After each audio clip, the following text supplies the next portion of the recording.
जय हिंद फ्रेंड्स। तो हम पढ़ रहे थे कक्षा 10 की कला और संस्कृति के बारे में। कक्षा 10 की कला और संस्कृति का ये पाठ नंबर 7 है। तो पाठ नंबर 7 में क्या क्या देखने वाले हैं आज हम देखने वाले हैं बूंदी के उत्तराधिकारी संघर्ष के बारे में, जयपुर के उत्तराधिकारी संघर्ष के बारे में, देन जोधपुर के उत्तराधिकारी संघर्ष के बारे में। इन 3 उत्तराधिकारी संघर्ष को देखने के बाद हम कुछ अदर टॉपिक देखेंगे, जैसे कि हुडा सम्मेलन के बारे में देखेंगे, जैसे कि कृष्णा कुमारी विवाद के बारे में देखेंगे, जैसे कि तुंगा के युद्ध के बारे में देखेंगे। तो ये है हमारा पाठ नंबर 7। पार्ट नंबर 7 पर आने से पहले थोड़ा सा अपन देख लेते हैं कि बाकी बचे हुए 6 पार्ट में हमने क्या क्या क्लियर करा था। पार्ट नंबर 1 में हमने पढ़ा सभ्यताओं के बारे में, पार्ट नंबर 2 में हमने पढ़ा मेवाड़ के बारे में, यानी मेवाड़ के राजपूत जिनको अपन गोहिल के नाम से जानते हैं उनके बारे में पढ़ा। पार्ट नंबर 3 में हमने देखा राठौड़ के बारे में, दो नई जगहों के राठौड़ पढ़े हमने, जोधपुर के राठौड़ को देखा, बीकानेर के राठौड़ को देखा। देन अपन आ गए पार्ट नंबर 3 पर। पार्ट नंबर 3 में हमने चौहानों के बारे में देखा, तीनों ही जगहों के चौहान देखे हमने, रणथंभौर के चौहान देखे, शाकंभरी के चौहान देखे, देन हमने जालोर के चौहान देखे। देन पार्ट नंबर 4 पे आ गए हम। पार्ट नंबर 4 में हमने देखा कछुआओं के बारे में जानकारी ली, आमेर के कछुआओं के बारे में हमने देखा। देन हमने भाटियों के बारे में देखा। पार्ट नंबर 4 में ही हम आमेर के कछुआ भी पढ़ते हैं, देन अपन जैसलमेर की भाटी भी पढ़ते हैं। देन अपन आ जाते हैं पार्ट नंबर 5 पर। पार्ट नंबर 5 में हमने जानकारी ली थी कुछ बचे हुए टॉपिक्स के बारे में, बचे हुए राजवंशों के बारे में, जैसे कि हमारे भरतपुर के जाट आ जाते हैं और करौली के यादव आ जाते हैं और हमारे आबू के परमार आ जाते हैं। तो इस तरीके से पिछले टॉपिक्स में हमने अलग अलग राजवंशों के बारे में पढ़ा है। तो आज हम किसी राजवंश के बारे में नहीं, बल्कि आज उत्तराधिकारी संघर्षों के बारे में हम पढ़ने वाले हैं। उत्तराधिकारी संघर्ष और बचे हुए 3 टॉपिक्स के साथ हमारा पार्ट नंबर 7 फिनिश होगा और इस तरीके से 7 पार्ट्स के जरिए हमने पूरे चैप्टर को पढ़ा है। तो इस तरीके से हमारे कला और संस्कृति का फर्स्ट चैप्टर राजस्थान का परिचय फिनिश हो जाएगा। तो इस तरीके से आज अपन हमारा लास्ट पार्ट पढ़ने वाले हैं, पार्ट नंबर 7, जिसमें अपन 6 टॉपिक्स को क्लियर करने वाले हैं। तो बिना देरी के शुरू करते हैं, लेट्स बिगिन। तो हम पढ़ेंगे सबसे पहले कुछ 6 टॉपिक्स। सबसे पहले हम देखने वाले हैं बूंदी का उत्तराधिकारी संघर्ष, जयपुर का उत्तराधिकारी संघर्ष, देन जोधपुर का उत्तराधिकारी संघर्ष, देन लास्ट में अपन कुछ 3 टॉपिक और क्लियर करेंगे। सबसे पहले अपन देखेंगे बूंदी का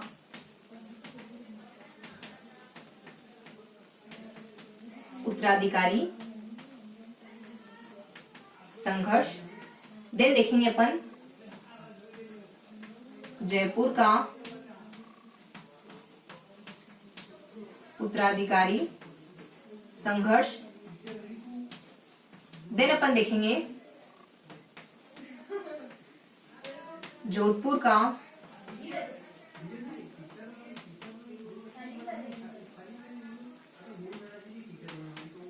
उत्तराधिकारी संघर्ष,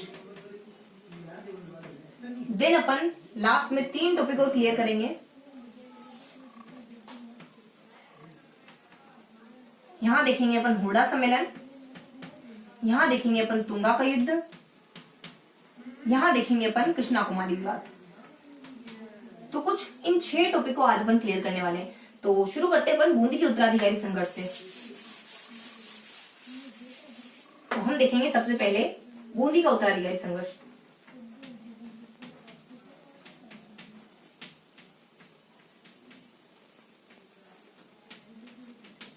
देखो, बूंदी के उत्तराधिकारी संघर्ष में हम क्या देखने वाले हैं। बूंदी के उत्तराधिकारी संघर्ष कुछ इस तरीके की स्टोरी होती है कि बूंदी के उत्तराधिकारी संघर्ष में बूंदी के जो शासक होते हैं बुद्धि सिंह, वो अपनी कछवाई रानी और दलेल सिंह के साथ कुछ अच्छी तरीके से ट्रीट नहीं कर रहे होते।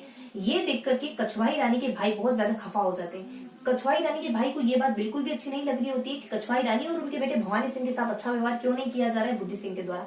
ये बात उनके भाई यानी सवाई जयसिंह को बिल्कुल पसंद नहीं आती।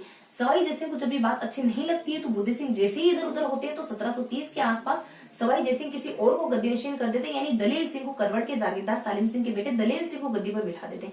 जब दलेल सिंह को गद्दी पर बिठा दिया गया तो कृष्णा कुमारी तो हमारी कछवाई रानी खफा हो जाती है। कछवाई रानी खफा हो जाती है कि दलेल सिंह को गद्दी नशीन क्यों करा गया, उनके पति को गद्दी से क्यों हटाया गया। दिन यहाँ तक ठीक था कि दलेल सिंह को गद्दी पर बिठा दिया और इनडायरेक्टली तरीके से वो खुद भी शासन कर रहे हैं, लेकिन इससे हमारे सवाई जयसिंह का मन नहीं बढ़ता है और लगभग वो अपनी बेटी की शादी करवा करके पूरी तरीके से इस गद्दी को हड़पना चाह रहे होते हैं। तो 1732 के आसपास कृष्णा कुमारी का विवाह करवा देते हैं वो दलेल सिंह के साथ। अब कछवाई रानी चुप बैठने वाली नहीं थी। कछवाई रानी ने भी ठान लिया था कि वो अपने भाई के नापाक इरादों को कामयाब नहीं होने देगी। वो अपने बूंदी के दायित्व को, यानी बूंदी के उत्तरदायित्व को निभाएगी और अपने पति के, अपने शासक के और यहाँ के बूंदी के राजा के अभाव में, क्योंकि बूंदी के राजा उस समय मदमस्त होकर फिर रहे होते हैं, तो उनके अभाव में वो खुद यहाँ की कमान संभालेगी और अपने राज्य को अपने भाई के नापाक इरादों से बचाएगी, तो वो जाती है मराठों के पास और मराठों से मदद मांगती है। जब मराठों से 18 अप्रैल 1734 के आसपास मदद मांगी जाती है, तो मराठे 22 अप्रैल 1734 को मदद लेकर पहुंच जाते हैं और वो इनके भाई के नापाक इरादों को आखिरकार कामयाब नहीं होने देते और रानी का पलड़ा भारी हो जाता है और कैसे कैसे हमारी रानी यहाँ पर आधिपत्य स्थापित कर लेती है, यानी कछवाई रानी आधिपत्य स्थापित कर लेती है। अब कछवाई रानी जिसको राजा बनाना चाह रही होती है, मराठों के द्वारा कह दिया जाता है कि आप जिसको राजा बनाना चाह रही होती है, चाह रही है उनको राजा बना सकती है। तो हमारी कछवाई रानी राजा बनाना चाह रही होती है उम्मेद सिंह को। अब उम्मेद सिंह को जब राजा बनाना चाह रही है रानी, लेकिन उम्मेद सिंह इत्तेफाक से छोटे निकल जाते हैं, यानी उम्मेद सिंह अभी नाबालिग होते हैं। तो रानी को ये डर सता रहा होता है कि अगर इसको राजा बना दिया, उम्मेद सिंह को राजा बना दिया, तो सामंतों की निगाह इन पर रहेगी। तो अब रानी उम्मेद सिंह को राजा बनाने को लेकर के खौफ में है और उनको डर सता रहा है कि अगर इनको राजा बना दिया तो फिर गद्दी खतरे में आ जाएगी। तो कैसे कैसे फिर पलड़ा भारी हो जाता है इनके भाई का, सवाई जयसिंह का, और अंततः दलेल, जिनको इनके भाई ने ही गद्दी पर बिठाया था, तो दलेल के ही किसी दूर के भाई प्रताप को गद्दी पर बिठा दिया जाता है। तो ये इस तरीके की बेसिक स्टोरी थी हमारे बूंदी के उत्तराधिकारी संघर्ष के बारे में। यानी कि भाई को पसंद नहीं आता है बहन का इस तरीके से ट्रीट करना, बहन को पसंद नहीं आता है भाई का इस तरीके से ट्रीट करना, और वो अपने भाई के खिलाफ हो जाती है, मराठों का साथ मांगती है, मराठे साथ देते हैं, और अंततः कैसे कैसे हमारी रानी यहाँ पर विजित हो जाती है और रानी के फेवर में पलड़ा भारी दिखता है। लेकिन रानी जिसको राजा बनाना चाह रही होती है, अंततः वो राजा नहीं बन पाते। कैसे कैसे फिर सवाई जयसिंह के पक्ष में से कोई प्रताप नाम के व्यक्ति राजा बन जाते हैं। तो ये थी हमारी बूंदी के उत्तराधिकारी संघर्ष की बेसिक से स्टोरी, बेसिक से थोड़ी सी पृष्ठभूमि। अब इनको थोड़ा सा अपन फैक्ट यानी तथ्यों के साथ अरेंज करके देख लेते हैं। तो देखो यहाँ अपन थोड़ा सा किस तरीके से देखेंगे, अब हम देखेंगे इसको कुछ अपन तथ्य के साथ कोरिलेट करेंगे, यानी अपन थोड़ा सा संबंधों के बारे में देख लेंगे। यानी यहाँ पर अपन कुछ नाम डिस्क्राइब कर लेंगे कि कौन कौन नाम है और उनका क्या क्या रिलेशन है, और देन अपन देखेंगे कि किस किस सन में कौन कौन सी घटनाएं हुई और क्या विशेष बात हुई। तो बूंदी के पूरे उत्तराधिकारी संघर्ष को बेसिकली अपन 3 पार्ट्स में देखेंगे। सबसे पहले व्यक्तियों के नाम वगैरह देख लेंगे, फिर कुछ सन को लेकर बातें देख लेंगे, और लास्ट में कोई विशेष बात है इसको देख लेंगे। तो बूंदी के उत्तराधिकारी संघर्ष को अपन 3 पार्ट्स में देखेंगे। सबसे पहले अपन देख लेते हैं कुछ नामों के बारे में, जैसे कि बुद्धि सिंह कौन थे। बुद्धि सिंह बूंदी के शासक थे। दिन सवाई जयसिंह कौन थे। सवाई जयसिंह बुद्धि सिंह के साले और कछवाई रानी के भाई। कछवाही रानी के भाई। देन भवानी सिंह कौन थे। कछवाही रानी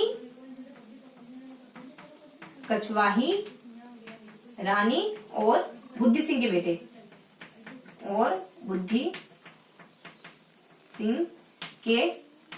बेटे, देन कृष्णा कुमारी कौन थी।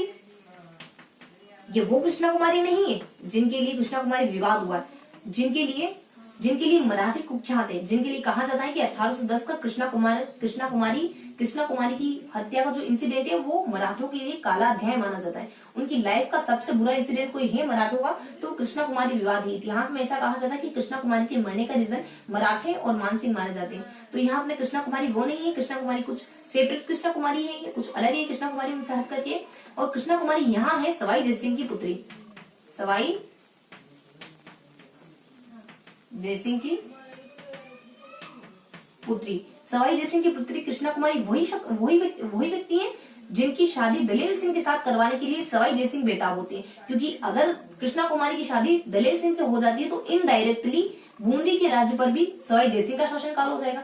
सवाई जयसिंह बूंदी पर भी इनडायरेक्टली तरीके से शासन कर पाएंगे। लेकिन ये नापाक इरादे इनकी बहन जान जाती कछवाई रानी और इनके इन इरादों को ये कामयाब नहीं होने देती है और मराठों की मदद से सवाई जयसिंह को और इनके बनाए हुए शासक दलेल सिंह को खदेड़ देती है। तो सवाई जयसिंह जो कि हमारे कृष्णा कुमारी के पिताजी होते हैं। तो ये थे कुछ 2-4 नाम और एक आ जाते हैं हमारे दलेल सिंह। दलेल सिंह कौन थे।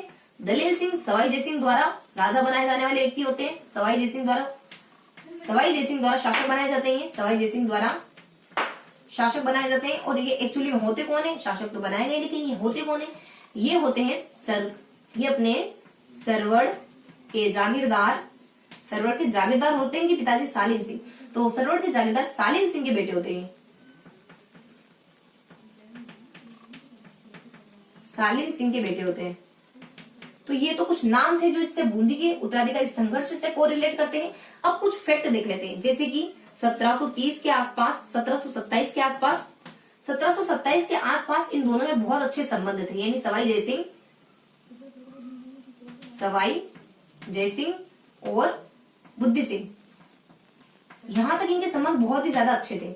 देन 1727 के बाद अपन आते हैं 1730 के आसपास। क्या हुआ था? 1730 के आसपास कृष्णा कुमारी का विवाह दलेल के साथ करवा दिया जाता है। 1730 के आसपास दलेल सिंह को गद्दी पर बिठा दिया जाता है। कृष्णा कुमारी का विवाह 32 में करवाया जाता है। दलेल सिंह को गद्दी पर बिठाया जाता है। कौन बिठाता है? सवाई जयसिंह द्वारा।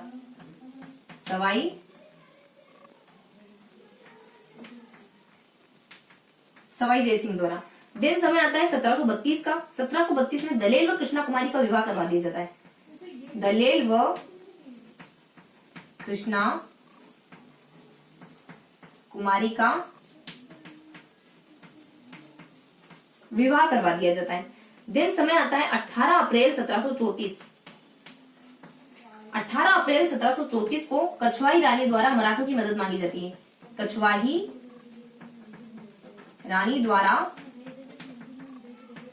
मराठों से मदद। दिन समय आता है 24 अप्रैल 1734 का।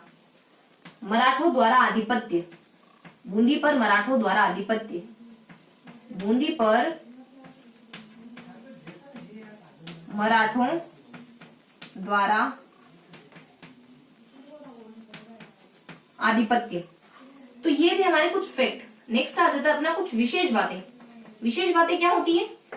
यानी कि मल्हार राव होलकर और सिंधिया द्वारा, मल्हार राव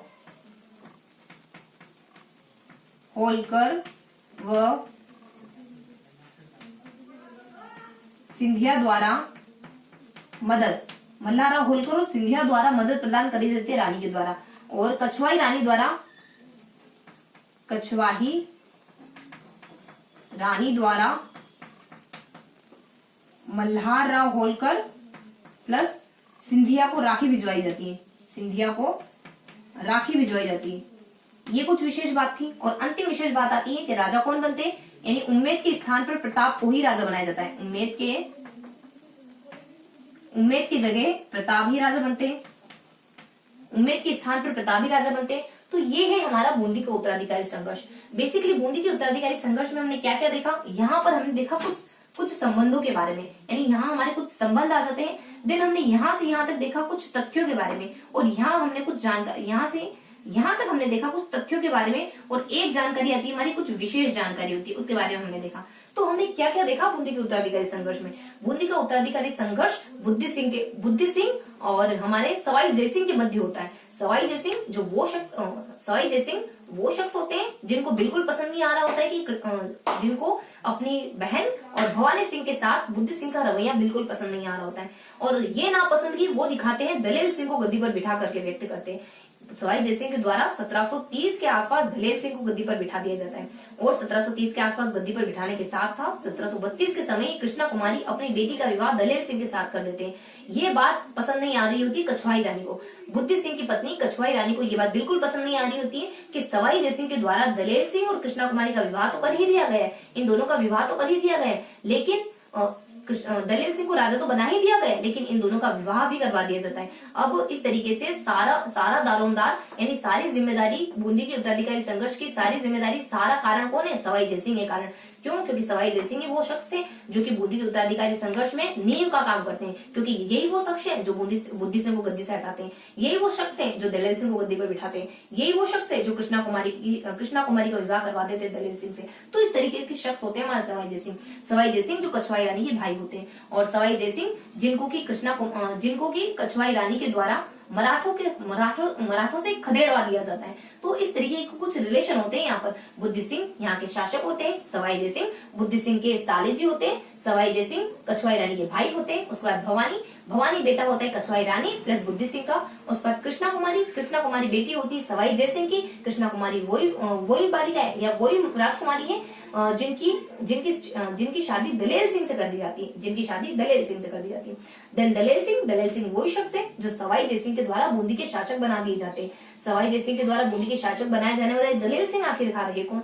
दलेर सिंह है करवड़ के जागीरदार सालिम सिंह के बेटे हमारे दलेर सिंह। तो ये थे हमारे कुछ नाम, ये थे हमारे कुछ रिश्ते जो कि बूंदी की उत्तराधिकारी संघर्ष से कोरिलेट करते हैं। देन हमारे आ जाता है कुछ फैक्ट के बारे में, कुछ तथ्यों के बारे में, जैसे कि 1727 के आसपास क्या हुआ, 1730 के आसपास क्या हुआ, 32 के आसपास क्या हुआ, 34 के आसपास क्या हुआ, 34 के आसपास क्या हुआ, कुछ विशेष जानकारी थी। 1727 तक हमारे बुद्धि सिंह और सवाई जयसिंह के रिलेशन बहुत अच्छे थे। 1730 के आसपास सवाई जयसिंह के मन में थोड़ा सा पाप आ जाता है और ये दलेर सिंह को गद्दी पर बिठा देता है और अपनी बेटी की शादी कराने के बारे में भी सोचता है और 2 साल के बाद करवा भी देता है।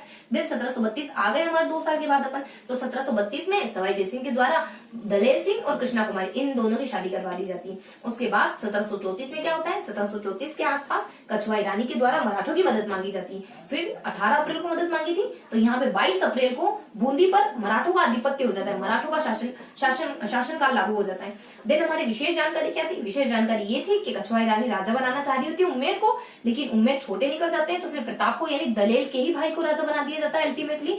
और देन यहाँ पे हमारे आता है कि मल्हारराव होलकर और सिंधिया से मदद मांगी गई थी रानी के द्वारा, और उनको मदद देने के फलस्वरूप रानी के द्वारा राखी में भिजवाई जाती है। तो ये था हमारे बूंदी का उत्तराधिकारी संघर्ष। अब अपन देखने वाले हैं जयपुर के उत्तराधिकारी संघर्ष के बारे में। अब अपन क्या क्लियर करने वाले हैं? बूंदी के उत्तराधिकारी संघर्ष के बाद क्या क्लियर करने वाले हैं?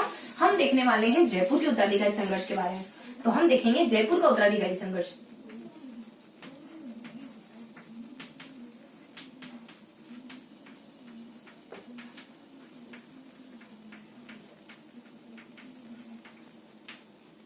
देखो जयपुर के उत्तराधिकारी संघर्ष में क्या होता है? जयपुर का उत्तराधिकारी संघर्ष 2 भाइयों के बीच में होता है। एक भाई होते हैं ईश्वर सिंह, एक भाई होते हैं माधो सिंह। ईश्वर सिंह बड़े होते हैं, माधो सिंह की माँ को जयपुर के शासक वचन दे चुके होते हैं कि जब भी उनका कोई बेटा होगा, जब भी उनका कोई वारिस होगा, तो उसी को राजा बनाएंगे। तो इस तरीके से माधो सिंह भी राजा बनने के हकदार हो गए, इस तरीके से ईश्वर सिंह भी राजा बनने के हकदार हो गए। जब यहाँ के राजा सवाई जयसिंह की मृत्यु हो जाती 1743 के आसपास, तब इन दोनों भाइयों में बहुत ज्यादा झड़प हो जाती है कि अब राजा बने तो बने कौन, ईश्वर सिंह राजा बने या माधो सिंह राजा बने। अब इन दोनों में लड़ाई होती है। अब अल्टीमेटली ईश्वर सिंह जी राजा बन जाते हैं, जो कि कायदे में बड़े भी होते हैं, लेकिन माधो सिंह को यह आंखों की किरकिरी की तरह बात चुभ रही होती। माधो सिंह इस बात से परेशान है कि जब मेरी माँ को वचन दिया गया था कि जब भी उनके कोई संतान होगी तो राजा उसको बनाया जाएगा, तो मैं भी राजा बनने का हकदारी हूँ पूरा की पूरा, तो ईश्वर सिंह कैसे गद्दी को हड़प के बैठ सकता है। अब ईश्वर सिंह सोच रहा है कि मैं तो राजा बन चुका हूँ, मुझे तो कोई परेशानी है नहीं, लेकिन माधो सिंह तिल मिला रहे हैं, अब उनको राजा बनना है। वो 3 बार आक्रमण करते हैं ईश्वर सिंह पर। पहला आक्रमण करते हैं 45 के आसपास, दूसरा करते हैं लगभग 47 2 सालों के आसपास, फिर तीसरा तो बिल्कुल 1 ही साल की बात कर देते हैं। तो इस तरीके से वो 3 आक्रमण करते हैं माधो सिंह के ऊपर, ईश्वर सिंह के ऊपर। तो इस तरीके से लास्ट में आके वो 48 के आसपास बगलू नामक स्थान में 1 मार्च को जब हमला करते हैं, तब ये जीत जाते हैं। उस समय मराठों के द्वारा इनकी मदद करी गई थी, तो इस समय ये ना अपना पक्ष थोड़ा मजबूत करते हैं और जीत जाते हैं मराठे। यहाँ हमारे मल्हारराव होलकर माधो सिंह जीत गए और ईश्वर सिंह अल्टीमेट अब हार ही गए हैं। तो ईश्वर सिंह हारने के बाद अब इन दोनों भाइयों की कंडीशन क्या होनी है, ईश्वर सिंह का क्या होना है, माधो सिंह का क्या होना है। देखो चूंकि इसमें मराठों ने मदद करी थी, तो ईश्वर सिंह हार गए, तो मराठे इनका खून चूसेंगे, यानी इनसे बहुत कुछ हड़पने की कोशिश करेंगे। और चूंकि मराठों से मदद मांगी थी माधो सिंह ने जीतने के लिए, तो जब माधो सिंह की मदद करी गई है मराठों के द्वारा, तो बदले में इनको भी कुछ चाहिए, तो वो आम की तरह इनको भी चूसते और इनको भी बहुत ज्यादा परेशान करते हैं माधो सिंह को। अब माधो सिंह को भी कुछ हर्जाना भुगतना पड़ता है इनकी मराठों की मदद लेने का। इनको 4 परगने देने पड़ जाते हैं, इनको उम्मेद को बूंदी का शासक बनाना पड़ जाता है, इनको बहुत सारी धन संपदा देनी पड़ जाती है मराठों को।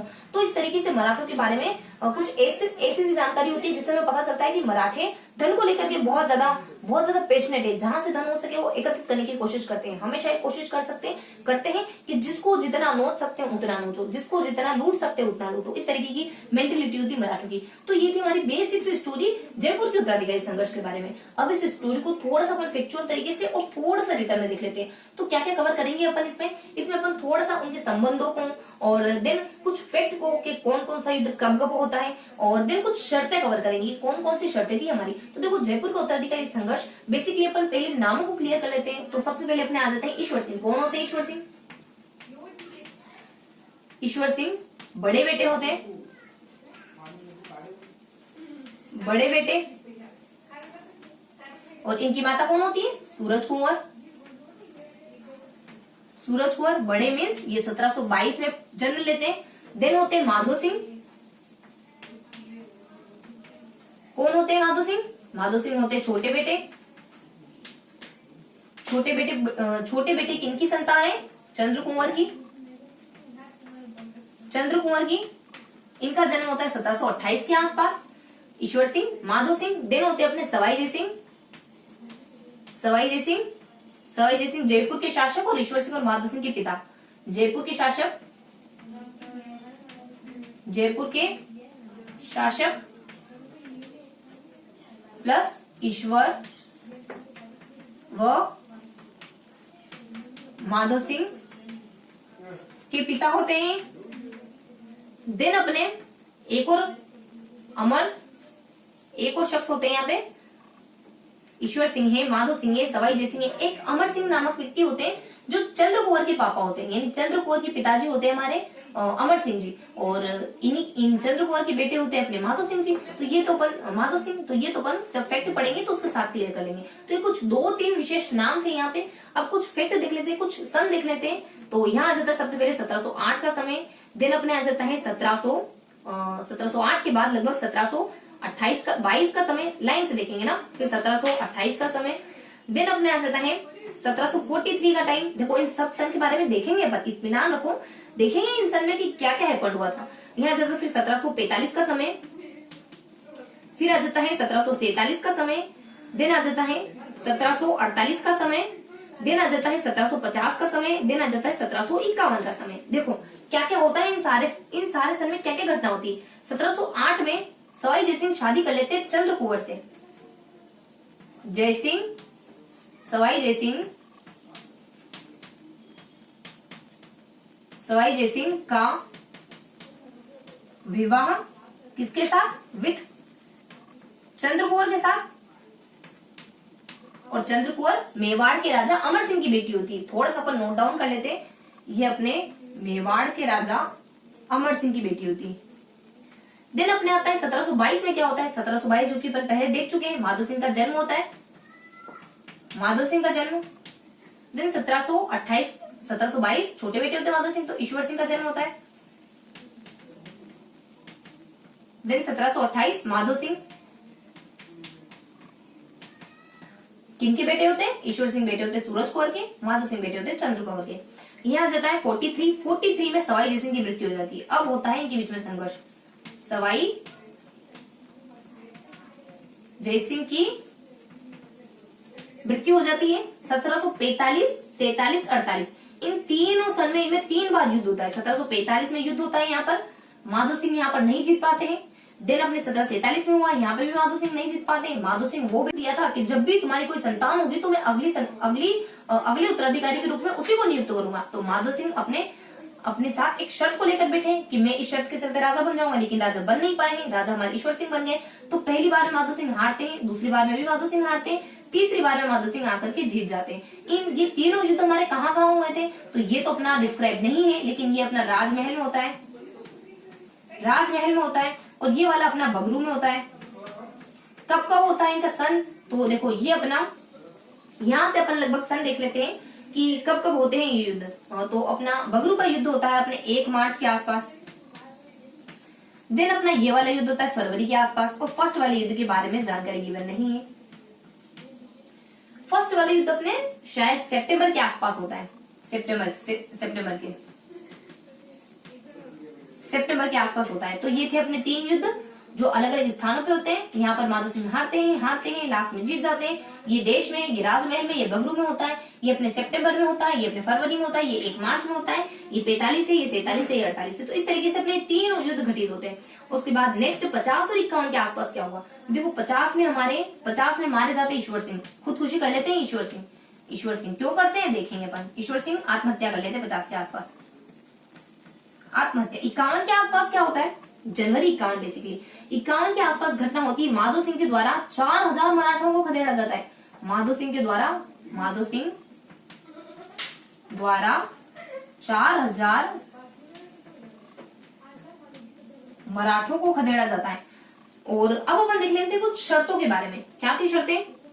माधो सिंह को पूरी करनी थी, जो कि शर्तें हैं हमारी कुछ 3 शर्तें होती है। क्या क्या शर्तें होती है? 4 परगने देने पड़ेंगे हमें, 4 परगने देने होंगे मराठों को। देन उम्मेद को बूंदी का राजा बनाना पड़ेगा। अभी देख क्या है, प्रताप राजा बना, लेकिन वो मराठे कह रहे हैं कि आपको उम्मेद को राजा बनाना होगा। देन ये कहते हैं कि हमको बहुत सी धनराशि देनी होगी आपको। तो ये है हमारा जयपुर का उत्तराधिकारी संघर्ष। तो देख लेते फटाफट से अपन कि जयपुर के उत्तराधिकारी संघर्ष में हमने क्या क्या जानकारी देखी। देखो, जयपुर के उत्तराधिकारी संघर्ष में सबसे पहले अपन थोड़ा सा नामों को डिस्क्राइब करते हैं। और इससे पहले जो बूंदी का उत्तराधिकारी संघर्ष देखा, उसमें भी अपन 3 पार्ट में पढ़ते हैं। सबसे पहले नाम देखें, उसके बाद कुछ फैक्ट देखें यानी कुछ तथ्य देखें, और लास्ट में कोई विशेष जानकारी आती है उसको क्लियर करते हैं अपन। तो यहाँ पर भी अपन ऐसे ही देखेंगे। जयपुर के उत्तराधिकारी संघर्ष में भी कुछ नामों को डिस्क्राइब करेंगे, देन अपन कुछ फैक्ट देखेंगे, और लास्ट में कुछ विशेष जानकारी मतलब शर्तें देख लेंगे अपन यहाँ पर। तो यहाँ से यहाँ तक हमने कुछ तथ्यों को क्लियर करा, और यहाँ पर आकर के हमने कुछ शर्तें देखी जो माधो सिंह को फुलफिल करनी थी, पूरी करनी थी। तो अपन देख लेते हैं कौन कौन से नाम आते हैं यहाँ पर। ईश्वर सिंह और माधो सिंह, इन दोनों के बीच में बूंदी का उत्तराधिकारी संघर्ष होता है। ईश्वर सिंह जो बड़े बेटे होते हैं, सूरज कुंवर के बेटे होते हैं, 1722 में इनका जन्म होता है। माधो सिंह जो छोटे बेटे होते हैं, चंद्र कुंवर के बेटे होते हैं, 1728 में इनका जन्म होता है। 6 साल छोटे होते हैं इनसे। तो ये दोनों भाई आपस में लड़ते हैं। क्यों लड़ते हैं? क्योंकि सवाई जयसिंह ने माधो सिंह की माता को वचन दिया था कि जब भी तुम्हारी कोई संतान होगी तो अगले उत्तराधिकारी के रूप में मैं उसे ही नियुक्त करूंगा। और ईश्वर सिंह इस बात के लिए लड़ रहे हैं कि बड़े बेटे हैं, तो बड़े बेटे होने की वजह से कायदे से इनका हक बनता है गद्दी पर, लेकिन माधो सिंह का भी हक बनता है क्योंकि इन्होंने वचन दे दिया है। तो ये दोनों ही आपस में लड़ते हैं सवाई जयसिंह के कारण। सवाई जयसिंह कौन है? सवाई जयसिंह है जयपुर के शासक, जो ईश्वर सिंह और माधो सिंह के पिताजी। तो ये 3 किरदार देख लिए हमने जो जयपुर के उत्तराधिकारी संघर्ष से बिलोंग करते हैं। अब देख लेते हैं कुछ फैक्ट्स के बारे में। देखो, फैक्ट क्या हुआ था कि वो शादी जिसके कारण ईश्वर सिंह और माधो सिंह के बीच में झगड़ा होता है, वो शादी जो ईश्वर सिंह और माधो सिंह के बीच में दरार का कारण है, वो है 1708 की शादी, जो सवाई जयसिंह और चंद्रकोरी की होती है। चंद्रकोरी जो अपने अमर सिंह की बेटी मानी जाती है, अमर सिंह जो मेवाड़ के शासक है। उसके बाद 1722 के आसपास शादी की लगभग कितने सालों के आसपास 2 ईयर हो जाते हैं, और ये 10 ईयर, और फिर अपने लगभग 14 सालों के बाद अपने ईश्वर सिंह का जन्म होता है। और नहीं, ये तो अपने ईश्वर सिंह है ना, तो शादी की अपने यहाँ कैसे, यहाँ अपने शादी हुई है चंद्रकोरी से, और उनसे बेटा हुआ है अपने माधो सिंह। तो शादी के लगभग 20 साल के बाद माधो सिंह का जन्म होता है। 1708 में शादी हुई है, 1728 के आसपास जन्म होता है अपने माधो सिंह का। और उससे पहले इनकी शादी हो चुकी थी, तो उससे पहले सूरज कुंवर से शादी हो चुकी थी। तो 1722 में लगभग 6 सालों पहले इनका एक बेटा हो चुका था जिनका नाम था ईश्वर सिंह। तो ये था हमारा थोड़ा सा किस्सा इनकी शादी के बारे में और दोनों बेटों के बारे में। 1708 में इनकी शादी हुई थी चंद्र कुंवर से, और 1722 में इनका बेटा था एक ईश्वर सिंह। 1728 में इनका बेटा होता है माधो सिंह, और देन 1743 में एक्सपायर हो जाते हैं। जैसे ही एक्सपायर हुए तो इन दोनों व्यक्तियों के बीच में, इन दोनों भाइयों के बीच में उत्तराधिकारी संघर्ष छिड़ जाता है। और 45 का समय, 47 का समय और 48 का समय, यानी जैसे ही इनकी मृत्यु हुई तो अगले 2 सालों के बाद, जैसे ही फर्स्ट युद्ध हुआ उसके 2 सालों के बाद, जैसे ही सेकंड युद्ध हुआ उसके जस्ट 1 साल के बाद, क्योंकि अब माधो सिंह बहुत परेशान हो गए, अब उनको राज्य चाहिए ही चाहिए, तो उसके जस्ट 1 साल बाद ये युद्ध कर देते हैं। तो 3 बार युद्ध हुए, एक हमारा 45 में, फिर दूसरा उसके 2 सालों के बाद 47 में, फिर तीसरा उसके जस्ट 1 साल बाद 48 में हुआ। पहले और दूसरे युद्ध में माधो सिंह नहीं जीत पाए, हार जाते हैं। थर्ड युद्ध में उनको जीतना ही होता है तो जीत ही जाते हैं कैसे कैसे। फर्स्ट युद्ध कहाँ होता है गिवन नहीं है, और सेकंड युद्ध अपने राजमहल में होता है, थर्ड युद्ध अपने बगरू में होता है, और फर्स्ट युद्ध अपने हुआ था सितंबर में, सेकंड युद्ध होता है अपने फरवरी में, थर्ड युद्ध होता है अपने मार्च में। और एक और जानकारी देख लेते हैं कि कौन कौन इनको हेल्प करता है। फर्स्ट युद्ध में मल्हार राव के द्वारा मदद करी जाती है, सेकंड में मदद करी जाती है खांडे राव के द्वारा, जो मल्हार राव के बेटे होते हैं, खांडे राव के द्वारा। थर्ड युद्ध में इनको मदद प्रदान करी जाती है मराठों के द्वारा। और तो ये थे अपने तीनों युद्ध। मल्हार राव के द्वारा जब मदद प्रदान करी गई ना, तो ऐसे ही नहीं प्रदान करेगी, 20 लाख रुपए देने पड़ते हैं इनको। और बाद में फिर भी युद्ध नहीं जीत पाए ना, तो माधो सिंह भागे जाते हैं मल्हार राव के पास, कहते हैं कि फिर मदद करो, मुझे वापस से युद्ध करना है। तो वापस से युद्ध करने के लिए ये कहते हैं मैं नहीं आने वाला, अपने बेटे खांडे राव को भेज देते। ये है ना, अपने एक प्रतिनिधि को भेजते हैं कालपी नामक स्थान पर मदद मांगने के लिए इनसे, और फिर कहते हैं कि मैं तुमको 2 लाख रुपए दूंगा तो मेरी मदद कर दो। तो ये अपने खांडे राव की मदद करने के लिए आते हैं, और खांडे राव भी इनको जिता नहीं पाते। लास्ट में मराठे आ जाते हैं, मराठे इनसे मुंह खोल के बहुत सारी धनराशि और कुछ अपने कुछ कौन सा इलाका लेते हैं, हमारे 4 परगने, और कुछ अपने एक उम्मेद को राजा बनाने की बातचीत करते हैं। देखो, उम्मेद को राजा बनाने की बात करते हैं और 4 परगने तक लेते हैं, तो इतना सब कुछ लेते हैं, और मराठे हमारी माधो सिंह की मदद करते हैं। इतना सब लेने के बावजूद चलो फिर भी कैसे कैसे हमारे माधो सिंह जीत जाते हैं, अल्टीमेटली माधो सिंह जीत जाते हैं। अब क्या हुआ, ये तो सब हमने युद्धों के बारे में देखा, यानी जो 3 युद्ध हुए उनके बारे में देखा। अब क्या स्थिति हुई, यानी युद्धों के बाद हमारा दोनों भाइयों का क्या हाल होना था। तो युद्धों के बाद दोनों भाइयों की क्या स्थिति हुई। ईश्वर सिंह को तो 1750 में मर जाना पड़ा। क्यों? क्योंकि ये हार चुके थे मराठाओं से, क्योंकि सामने कौन खड़े थे, इनके सौतेले भाई और मराठा। अब ये सौतेले भाई से और मराठों से हार गए, तो मराठे इनका खून चूस रहे थे, बार बार पैसे वसूल कर रहे थे इनसे। बहुत ज्यादा तंग हो गए थे, बहुत ज्यादा फ्रस्ट्रेट हो गए, इतने फ्रस्ट्रेट हो गए कि इनको मरने के सिवा, आत्महत्या के सिवा कोई रास्ता नजर नहीं आ रहा था। तो अल्टीमेटली ये मरने का रास्ता चुनते हैं और आत्महत्या कर लेते, आत्मदाह कर लेते। 1750 के आसपास, दिसंबर 1750 के आसपास ये आत्महत्या कर लेते हैं, दिसंबर 1750 के आसपास। और दिन अपने आता है 1751 का समय, यानी जनवरी 1751 का समय होता है, जब माधो सिंह द्वारा 4000 मराठों को खदेड़ा जाता है। क्यों खदेड़ते हैं? जब इनका एक नया राज्य स्टेब्लिश होता है, तो वहाँ की चकाचौंध को देखकर, वहाँ के मंदिरों को देखकर मराठे वहां लूटने के लिए आते हैं। लेकिन माधो सिंह भी अब तो ताक में बैठे, आओ तुम अच्छे से खदेड़ेंगे तुम्हें। तो मराठे वहां जैसे ही एंट्री मारते हैं, तो ये पहले से सारा अरेंज करके बैठते हैं, सारे सैनिक वगैरह इनके मराठों को घेर लेते हैं और यहाँ 4000 मराठों का कत्लेआम कर देते हैं माधो सिंह अच्छा खासा बदला लेते, क्योंकि माधो सिंह को भी इन युद्धों के कारण बहुत कुछ हारना पड़ा था हमारे मराठों के हाथों।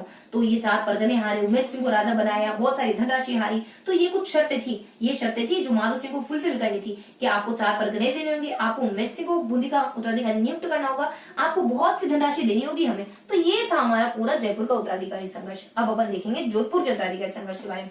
अब अपन क्या क्लियर करेंगे जोधपुर के उत्तराधिकारी संघर्ष के बारे में।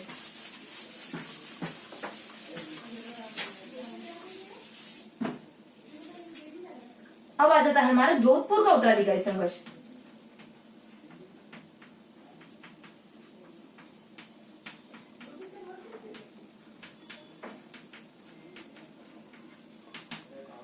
देखो, तो जोधपुर के उत्तराधिकारी संघर्ष के बारे में हमें क्या क्या देखना है। जोधपुर का उत्तराधिकारी संघर्ष 2 भाइयों के बीच में होता है, एक तो अभय के बीच में और एक भक्त सिंह के बीच में। अभय चूंकि बड़े भाई होते हैं, तो राजा तो अभय को ही बनना होता है, लेकिन भक्त सिंह भी बहुत ज्यादा महत्वाकांक्षी राजा बनना चाह रहे, भले ही बड़े भाई ना हो, लेकिन राजा बनने की चाह तो उनकी हुई है, तो वो राजा बनना चाह रहे हैं। यानी 1749 के आसपास अभय सिंह हमारे राजा बन जाते हैं। जब अभय सिंह राजा बन गए, तब 49 के आसपास ही ऐसा कोई हादसा होता है, कोई इंसिडेंट होता है कि उनका देहावसान हो जाता है। अब उनके बाद उनका बेटा राजा बन जाता है। अब बुद्धि सिंह कश्मकश में है, भक्त सिंह कश्मकश में है कि मैं राजा बनने की चाह में बैठा हुआ था, ठीक है बड़ा भाई तो बड़ा भाई राजा बन गया, लेकिन उनके मरने के बाद उनका बेटा आ गया, तो मैं कहाँ गया, मेरा नंबर कब आने वाला है। तो इस तरीके से भक्त सिंह बहुत ज्यादा परेशान है। तो वो हमला करते हैं राम सिंह पर। राम सिंह जो अपने अभय सिंह के बेटे राम सिंह पर हमला करा और उनको गद्दी से हटा दिया गया। जस्ट अगले साल 49 में बैठे थे, 50 के आसपास उनको हटा दिया गया, खुद गद्दी नशीन हो जाते हैं। जब खुद गद्दी पर बैठ गए हैं और तो बहुत महत्वाकांक्षी व्यक्ति है, तो अजमेर पर हमला कर देते। अजमेर पर चूंकि मराठे थे, तो मराठे बिल्कुल कम नहीं पड़ने वाले, तो ये मुंह तोड़ जवाब देते बुद्धि सिंह को और गद्दी से हटा देते हैं। और ये 1752 के आसपास ही गद्दी से हट जाते हैं। कुछ 1750 के आसपास बैठे थे और 1752 के आसपास ही इनका देहावसान हो जाता है, इनकी मृत्यु हो जाती है। और ये लगभग अपने दिसंबर के आसपास, यानी 21 दिसंबर के आसपास ये मरते हैं, इनकी मृत्यु होती मराठों के हाथों। तो इस तरीके से इनकी मृत्यु हो जाती है। और देन अब आ जाते हैं इनके बेटे। अब राम सिंह देखो, ये सोचकर बैठे हुए राम सिंह कि जब हमारे भक्त सिंह मर गए हैं, तो जब मुझे हटा के बैठे थे तो मेरा ही नंबर वापस आना है। लेकिन अब थोड़ी सी महत्वाकांक्षा पैदा हो गई इनके बेटे के मन में भी, क्योंकि अब इनका भी तो कोई बेटा है। अब भक्त सिंह के बेटे सोच रहे हैं कि जब भक्त सिंह मेरे पिताजी गुजर चुके हैं, तो मैं गद्दी पे बैठूंगा। उधर राम सिंह सोच रहे हैं मुझे हटाकर बैठे तो मैं गद्दी पे बैठूंगा। अब युद्ध होना है विजय सिंह, जो कि अपने भक्त सिंह के बेटे विजय सिंह और राम सिंह के बीच में उत्तराधिकारी संघर्ष होना है। तो राम सिंह और विजय सिंह के बीच में उत्तराधिकारी संघर्ष होता है लगभग 53 के आसपास, 53 के आसपास। आपस में ये दोनों लड़ते हैं, बहुत ज्यादा भिड़ंत होती है। और राम सिंह, जिनके फेवर में रघु मराठे, रघु नाम से कोई मराठे होते हैं, जयप्पा को इनकी मदद के लिए भेजते हैं। अब जब इनको मराठों की मदद मिली है, तो विजय सिंह को तो भागना ही था, पलायन करना ही था, तो ये नागौर की तरफ अपना रुख कर लेते हैं, नागौर की तरफ भाग जाते हैं। देन विजय सिंह को थोड़ा समझ आता है, थोड़ी इनको बुद्धि आती है, कहते हैं कि हम संधि कर लेते हैं आपस में, राम सिंह और विजय सिंह 56 के आसपास, 1756 के आसपास संधि कर लेते हैं। यानी ये दोनों आपस में संधि कर लेते हैं। लगभग कुछ 15 जनवरी के आसपास ये आपस में संधि कर लेते हैं। 15 जनवरी 1756 के आसपास इन दोनों ने संधि कर ली। संधि की कुछ शर्तें होती है, कुछ इसी प्रकार की शर्तें होती है कि जो हारा है उसको तो 50 लाख रुपए देने पड़ेंगे, क्योंकि मराठे मदद कर रहे हैं ना इनकी। पहले जो तरपन में जो युद्ध हुआ था, अभी तो संधि हो गई, लेकिन तरपन में जो युद्ध हुआ था उसकी भरपाई भी तो करनी होगी इनको। तो मराठे कहते हैं कि जो हार गए ना, उससे तो हम 50 लाख रुपए लेंगे, क्योंकि उनको तो खूब परेशान करेंगे, जिसको हमने हराया इतनी मेहनत मशक्कत करके।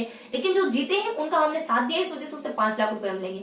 और जिसके भी हथवारे जोधपुर आने वाला है ना, तो जोधपुर रियासत को 1.5 लाख रुपए हर साल मराठों को देने होंगे। तो इस तरीके से मराठे बहुत महत्वाकांक्षी होते हैं, इतना सब कुछ चाह रहे होते हैं, और शर्त यूं होती है कि इतना सब कुछ आप हमें दोगे और तुम दोनों को क्या मिलेगा, तुम दोनों को भी हम है ना, तुम दोनों को कुछ सेपरेशन कर देते, कुछ डिवाइडेशन करते ताकि आपस में लड़ाई ना हो। तो विजय सिंह जो कि अपने भक्त सिंह के बेटे होते हैं, उनको जोधपुर का राज्य दे दिया जाता है, उनको नागौर थमा दिया जाता है, उनको मेड़ता थमा दिया जाता है। तो ये तीनों इलाके दे दिए गए जो विजय सिंह को। और राम को क्या मिला, राम जो कब से ही चाह रहे होते हैं मैं राजा बनूंगा, राजा बनूंगा, राजा बनूंगा। देखो मेन जोधपुर तो मिल गया विजय सिंह को, मेन जोधपुर अपने विजय सिंह को मिल गया।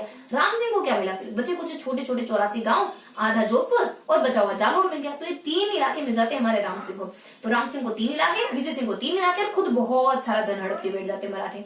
अब एक और शर्त होती है, एक और शर्त जो ये कहते हैं कि हम इतने से नहीं बढ़ने वाले, इतने से हमारा सेटिस्फेक्शन, हमें सेटिस्फेक्शन नहीं मिलने वाला, हमें तुम गढ़ बिटली में दोगे, यानी गढ़ बिटली का दुर्ग हमारे नाम करोगे, हम गढ़ बिटली के दुर्ग पर आधिपत्य करेंगे। तो ये था हमारे जोधपुर का उत्तराधिकारी संघर्ष। तो ये थी बेसिक सी स्टोरी हमारे जोधपुर के उत्तराधिकारी संघर्ष को। इसको थोड़ा सा रिटर्न कर लेते हैं, थोड़ा सा देख लेते हैं की पॉइंट्स क्या है। देखो ऐसे तो हमें चीजें लंबे समय तक याद नहीं रहने वाली, क्योंकि हमने सुन लिया और आउट हो गया, यानी जो बातें अपन हवा में करते हैं वो हवा में विलीन हो जाती है। एक बहुत ही अच्छा डायलॉग था ना अपनी पद्मावती मूवी का, कि अगर राघव चेतन वापस नहीं आया तो समझ लेना राघव चेतन कोई शख्स था ही नहीं, एक विचार था जो हवा में विलीन हो गया। तो यहाँ पर देख लेते हैं जोधपुर का उत्तराधिकारी संघर्ष। तो देखो जोधपुर के उत्तराधिकारी संघर्ष में कौन कौन शख्स होते हैं, कौन कौन सा समय होता है और क्या क्या शर्तें होती है, इसी तरीके से अपन देखेंगे। तो यहाँ पर हमारे एक व्यक्ति होते हैं अभय सिंह, अभय सिंह जो कि बड़े भाई होते हैं, बड़े भाई होते हैं।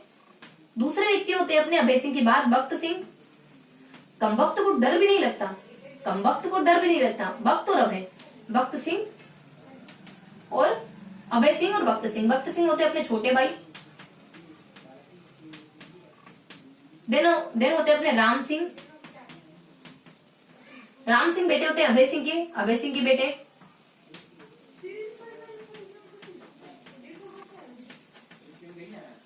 देन होते हैं अपने राम सिंह के बाद विजय सिंह, विजय सिंह बेटे होते हैं बुद्धि सिंह के,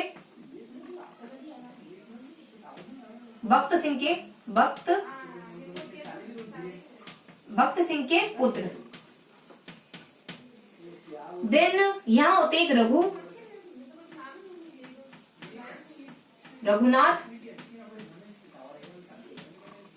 राम सिंह की मदद करने वाले मराठा, राम सिंह को मदद प्रदान करने वाले मराठा, जो जयप्पा के थ्रू मदद भिजवाते हैं, जयप्पा मराठा के थ्रू के द्वारा मदद भिजवाते हैं, जयप्पा मराठा के द्वारा मदद भिजवाते हैं। तो ये होते हैं कुछ शख्स जो हमारे जोधपुर के उत्तराधिकारी संघर्ष से बिलोंग करते हैं। अब देख लेते हैं कुछ फैक्ट के बारे में, कुछ सनों के बारे में, कुछ तारीखों के बारे में। यानी कि सबसे पहली तारीख होती है अपने 1749, देन अपने होती है 1750, देन 1751, 1752 होता तो बहुत ही अच्छा होता, हमें लाइन से याद हो जाता, लेकिन है नहीं यहाँ पर 51 है नहीं, हमारे यहाँ पर 52 है ना, 51 नहीं होता है। और 52 के बाद अपने समय होता है 53, देन अपने 1756। तो इन सभी तारीखों में, इन सभी सन में क्या क्या घटनाएं जो हैपन हुई है। 1749 के आसपास अभय सिंह की मृत्यु होती है और राम सिंह राजा बनते। अभय सिंह की मृत्यु प्लस राम सिंह का शासन। अभय सिंह की मृत्यु होती है और राम सिंह का शासनकाल शुरू हो जाता है। देन 50 के आसपास क्या होता है, 50 के आसपास भक्त सिंह का शासनकाल। राम सिंह गद्दी से हट जाते हैं, राम सिंह को गद्दी से हटाकर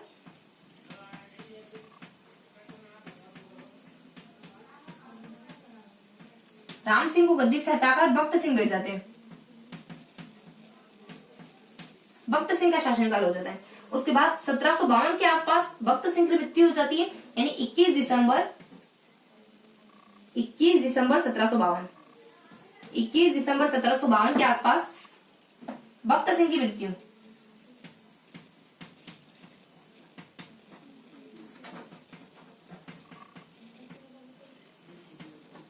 भक्त सिंह की मृत्यु हो जाती है।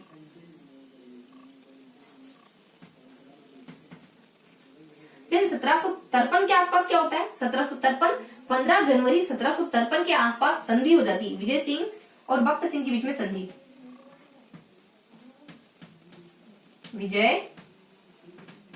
विजय और राम दोनों भाइयों के बीच में संधि हो जाती है, विजय और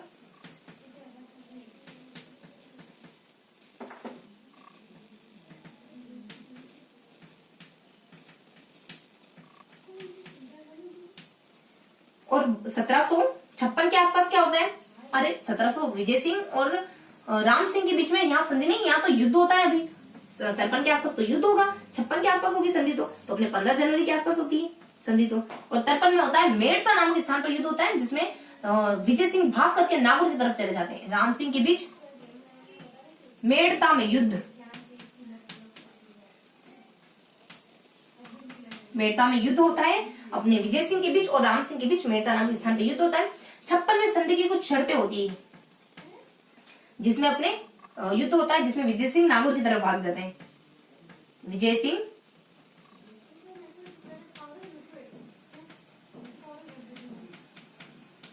नागौर की तरफ क्यों भागते हैं? क्योंकि विजय सिंह को इस बात का इल्म हो गया है कि राम को मदद मिल गई है रघु के थ्रू जयप्पा की, और अब मेरा जीतना बहुत ज्यादा मुश्किल है। तो अपने 58 का समय आता है जब हमारी संधि हो जाती है, और संधि की कुछ शर्तें होती है। संधि की शर्तें क्या क्या होती है? संधि की शर्तें होती है कि विजय को मिलेगा, देखो विजय को तो फिर भी बहुत कुछ मिल गया, विजय सिंह को 3 इलाके मिल गए, 3 इलाके मिल जाते हैं विजय सिंह को फिर भी। जन्म जोधपुर, नागौर, मेड़ता, ये तीनों मिल जाते हैं विजय को। राम को फिर भी बेचारे को कुछ नहीं मिला, ये हमेशा वंचित ही रहे। पहले भी एक ही साल में हटा दिए गए राजा के पद से। इनको मिला आधा, हाफ जोधपुर, इनको मिले 84 गांव, 84 छोटे गांव प्लस जालोर मिला इनको, ये सब मिले इनको, ये 3 एरियाज मिले विजय सिंह को। देन मराठों को क्या मिला? जब मराठों ने हेल्प करी तो उनको भी तो कुछ मिलना है, तो राम ने दिए इनको 5 लाख क्योंकि राम की हेल्प करी थी, और विजय देता है इनको 50 लाख क्योंकि विजय हार जाता है, और जोधपुर रियासत को मिलकर देने होते हैं हर साल 1.5 लाख रुपए इनको देने होते हैं, और साथ ही साथ गढ़ बिठली इनको सौंपना होता है। गढ़ बिठली का इलाका इनको देना होता है। तो ये था अपने जोधपुर का उत्तराधिकारी संघर्ष, जो बिल्कुल सिंपल सा जोधपुर का उत्तराधिकारी संघर्ष था, जिसमें हमने देखा अभय सिंह के बारे में, यानी बड़े भाई होते अपने अभय सिंह, छोटे भाई होते अपने भक्त सिंह, और उसके बाद अभय सिंह के बेटे होते अपने राम सिंह, उसके बाद विजय सिंह होते अपने भक्त सिंह के बेटे। अभय सिंह के बेटे हैं अपने राम सिंह, भक्त सिंह के बेटे अपने विजय सिंह। उसके बाद रघुनाथ कौन होते हैं? रघुनाथ वो शख्स होते हैं जो सत्य का साथ देते हैं, सच्चाई का साथ देते हैं, और वो कहते हैं कि मैं तो राम सिंह की मदद के लिए राम सिंह की मदद के लिए ये जयप्पा नामक शख्स को भिजवाते हैं। राम सिंह की मदद के लिए जो रघुनाथ मराठा है, वो जयप्पा नामक शख्स को भिजवाते हैं। देन 1749 ईस्वी में अभय सिंह की मृत्यु हो जाती है, और इन्हीं के बेटे राम गद्दी पर बैठ जाते हैं। 1750 के आसपास हमारे अभय सिंह एक्सपायर हो जाते हैं, इनके बेटे गद्दी पर बैठ जाते हैं। ये बात बिल्कुल अच्छी नहीं लगती चाचा जी को। अगले ही साल 50 में राम को हटा देते हैं लात मारकर, और खुद राजा बन जाते हैं। लेकिन ये भी मंजूर नहीं था नियति को, तो ये भी मर जाते हैं 52 के आसपास। ये भी 2 साल के बाद मर गए। इनको 1 साल में हटाया तो ईश्वर ने इनको अपना कहर दिखाया, और 2 साल के बाद ये एक्सपायर हो जाते हैं। 52 के आसपास ये एक्सपायर हो गए। तब इनके बेटे और हमारे राम और विजय, इन दोनों के बीच में युद्ध छिड़ जाता है। 53 में दोनों युद्ध करते हैं, आओ 2-2 हाथ होते, देख लेते किसमें कितना है दम, और जिसमें जितना होगा दम वो बन जाएगा शासक। तो यहाँ जब अपने 1753 के आसपास विजय और राम में युद्ध होता है। राम को मदद मिल जाती है, राम को मदद भिजवाते हैं रघुनाथ, जयप्पा के थ्रू मदद भिजवाते हैं। अब मराठों की मदद मिल गई तो विजय तो थोड़े से इंटेलिजेंट होते, थोड़े से शार्प माइंडेड होते, पता चल गया अब तो भागने में भलाई है, तो ये 9-11 हो जाते हैं नागौर की तरफ। अब 9-11 हो गए तो इन्होंने सोचा फिर भी मुझे कुछ ना कुछ तो चाहिए। सोचते हैं कि अब मैं ऐसा सांप बन गया हूँ जिसके पास गरल तो है नहीं, तो क्या करूं, संधि कर लेता हूँ। तो ये अपने 58 के आसपास इन दोनों में संधि हो जाती है फिर अपने, और संधि की शर्तों के मुताबिक देखो इन्होंने करा धरा कुछ भी नहीं, फिर भी इनको अच्छी खासी टेरिटरीज मिल गई, अच्छे खासे एरियाज मिल गए। जन्म यानी अपने जोधपुर है, नागौर है, मेड़ता है, ये तीनों इलाके इनको मिल जाते हैं। राम को देखो मिलना कायदे से ज्यादा था, लेकिन 84 गांव, उसके बाद आधा जोधपुर और बचा कुछ जालोर इनको दे दिया। देन मराठे खुद भी बहुत सारा हड़प कर बैठते हैं। ये कहते हैं कि हमें क्या मिलेगा, और तुम्हारी मदद करी हमने राम की। तो राम कहते हैं मैं 5 लाख रुपए दे सकता हूँ। विजय तुम क्या दे सकते हो, ये मायने रखता, हम तुमसे छीनेंगे, हम तो तुमसे लेंगे। तो ये 50 लाख रुपए तकरीबन इनसे वसूलते। देन जिनके भी पास जोधपुर रियासत होगी, दोनों के पास जोधपुर रियासत, तो आपको संयुक्त रूप से 1.5 लाख रुपए सालाना मराठों को देने होंगे। उसके बाद गढ़ बिटली का इलाका जिसके भी पास हो तो वो हमें देना होगा।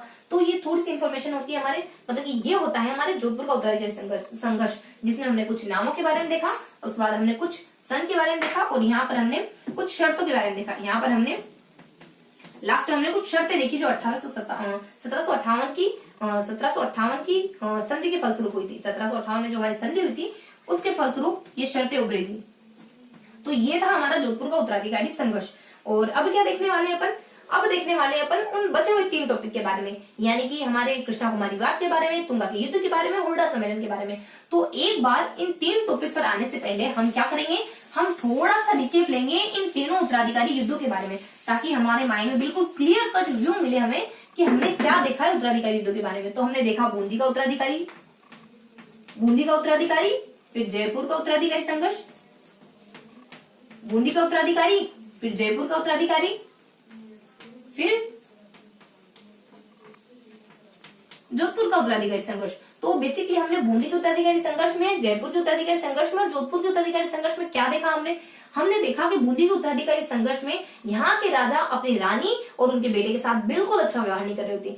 ये बात उनके भाई को पसंद नहीं आ रही थी। उनके भाई चाह रहे होते कि मेरी बहन और मेरे भांजे के साथ बहुत अच्छा ट्रीट होना चाहिए। तो ये जैसे ही राजा इधर उधर होते हैं 1730 के आसपास किसी और को राजा बना देते हैं। किसी और को राजा बना दिया तो बहन को ही बात पसंद नहीं आ रही होती।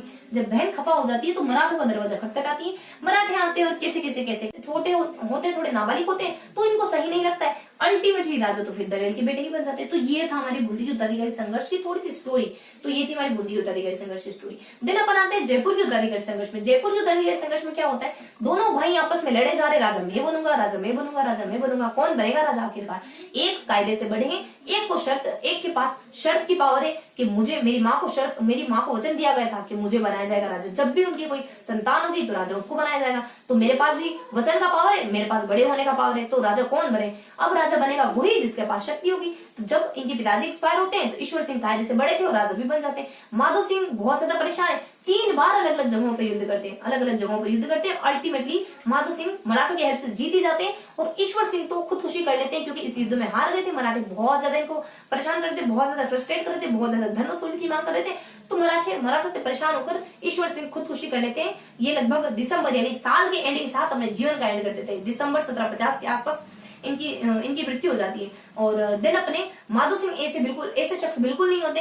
ये तो ये हमारे कुछ जनवरी 1751 के आसपास मराठे जब इनके नए राज्य की चकाचौंध देखकर इनके राज्य की ओर आकर्षित होते हैं तो इनको घेर लेते हैं, जैसे अभिमन्यु को कौरवों ने घेर लेते हैं, कुछ इसी तरीके से घेर लेते हैं और लगभग 4000 मराठों को मौत के घाट उतार देते हैं। माधो सिंह बहुत जिंदा दिल व्यक्ति होते हैं। देन अपन आते हैं जोधपुर के उत्तराधिकारी संघर्ष के बारे में। तो ये अपनी बेसिक स्टोरी थी जयपुर के उत्तराधिकारी संघर्ष के बारे में। देन हमारे जयपुर के उत्तराधिकारी संघर्ष के फलस्वरूप मराठों को कुछ प्राप्त हुआ था और माधो सिंह के हाथों से कुछ चला गया था। कुछ 4 परगने और बूंदी पर हमें उम्मेद का शासन करवाना पड़ेगा, यानी बूंदी का शासक उम्मेद सिंह को बनाना पड़ेगा और मराठों को बहुत सारी धनराशि देनी पड़ेगी। तो ये कुछ 3 बातें थी जो माधो सिंह के हाथों से चली जाती है और मराठों के हथवारे आ जाती है। और दिन हमने देखा था जोधपुर के उत्तराधिकारी संघर्ष के बारे में। जोधपुर के उत्तराधिकारी संघर्ष में क्या देखा, यहाँ पर भी 2 भाइयों के बीच में युद्ध हो रहा है। एक भाई हमारे अभय सिंह है, एक भाई भक्त सिंह है। ये दोनों भाई आपस में लड़ रहे होते हैं। वैसे आधे से राम बड़े होते हैं तो अभय सिंह बड़े होते हैं, तो बन जाते हैं राजा 49 के आसपास। इतने ही 49 में एक्सपायर हो जाते हैं। इनके बेटे राम राजा बन जाते हैं 49 के आसपास। अब चाचा जी प्रसन्न हो जाते हैं कि इनको तो मैं गद्दी से वैसे ही हटा दूंगा। इनको 49 के आसपास उसी समय गद्दी से, अगले ही साल 50 के आसपास इनको गद्दी से हटा दिया जाता है। पता नहीं इत्तेफाक से क्या घटित होता है कि 2 सालों के बाद ये भी मर जाते हैं। वो इत्तेफाक कुछ यूं था कि ये बहुत ज्यादा महत्वाकांक्षी थे। अजमेर पर हमला करा तो मराठों के हाथों मारे जाते, मराठों के हाथों चढ़ जाते हैं इनके प्राण। तो यहाँ अपने 1752 के आसपास ये एक्सपायर हो जाते हैं। दिसंबर 1752 के आसपास ये एक्सपायर हो जाते हैं। देन 1753 का समय आता है जब इनके बेटे और राम के बीच में युद्ध छिड़ जाता है। अब ये एक्सपायर हो गए तो राम वापस सोच रहे मैं राजा बनूंगा, इनका बेटा सोच रहा है मैं राजा बनूंगा। अब इन दोनों के बीच में उत्तराधिकारी संघर्ष युद्ध होता है। तर्पण में युद्ध होता है। पता चलता है कि राम का साथ देने वाले तो रघुनाथ है और रघुनाथ जयप्पा को भिजवा रहे हैं इनका साथ देने के लिए। तो विजय सिंह बुद्धिमत्ता दिखाते हैं और भाग चलते। कभी कभी भागना बुद्धिमत्ता होती है। जीवन में कुछ बड़ा पाना हो तो कुछ छोटी छोटी चीजें खोनी पड़ती है ना। कुछ 2 कदम पीछे होने की 20 कदम आगे बढ़ने के लिए अगर 2 कदम पीछे होना पड़े ना तो उसमें कोई हर्ज नहीं। तो यहाँ अपने कहा थे अपन राम के बारे में और बुद्धि के बारे में यहाँ अपन बातचीत कर रहे थे। तो राम और विजय के बारे में बातचीत कर रहे थे। तो विजय को पता चलता है कि राम को मदद मिली हुई जयपा की। तो विजय सिंह हमारे नागौर की तरफ पलायन कर जाते हैं। देन विजय सिंह को शुद्ध पड़ती है कि मेरा फायदा संधि करने में, क्योंकि मैं युद्ध के थ्रू तो कुछ प्राप्त कर नहीं सकता, तो हो सकता है मुझे संधि के थ्रू कुछ मिल जाए। तो 56 का समय होता है, जनवरी 56 का समय होता है जब ये संधि कर लेते हैं, और संधि के थ्रू विजय को बहुत कुछ मिल जाता है। विजय को जालोर मिल गया, विजय को मेड़ता मिल गया, विजय को नागौर मिल गया, और राम को क्या मिला? राम को 84 गांव मिले, उसके बाद कुछ आधा जोधपुर मिला, और उसके बाद नागौर का इलाका मिल गया। अब मराठों को क्या मिला? मराठों को मिला जो जीता है उससे हम 5 लाख रुपए लेंगे, जिसको हमने हराया उसको तो उससे तो हम भर के लेंगे, यानी 50 लाख रुपए लिए उनसे। देन हमें तुम दोनों ही मिलकर, यानी जोधपुर रियासत जिनके भी पास है, दोनों के पास है जोधपुर रियासत, तो जोधपुर रियासत के लोग, जोधपुर रियासत के जो शासक है वो 1.5 लाख रुपए सालाना मराठों के राजकोष में जमा करवाएंगे। देन अपन गढ़ बिठली का इलाका भी हमारे हाथों करना, हमें सौंपना होगा, मराठों को सौंपना होगा। तो ये था हमारे जोधपुर का उत्तराधिकारी संघर्ष। तो हमने देखा बूंदी का उत्तराधिकारी संघर्ष, देखा जयपुर का उत्तराधिकारी संघर्ष, और देखा जोधपुर का उत्तराधिकारी संघर्ष। अब देखने वाले बचे हुए 3 टॉपिक्स के बारे में। अब कौन कौन से टॉपिक क्लियर करने वाले? अब तुंगा का युद्ध, हुड्डा सम्मेलन और कृष्णा कुमारी विवाद देखने वाले। अब अपन बचे हुए 3 टॉपिक को देखने वाले हैं, जिसमें क्लियर करेंगे अपन सबसे पहले हुड्डा सम्मेलन,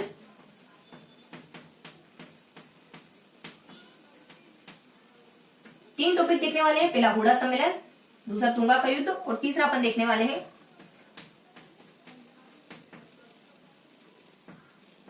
कृष्णा कुमारी विवाद।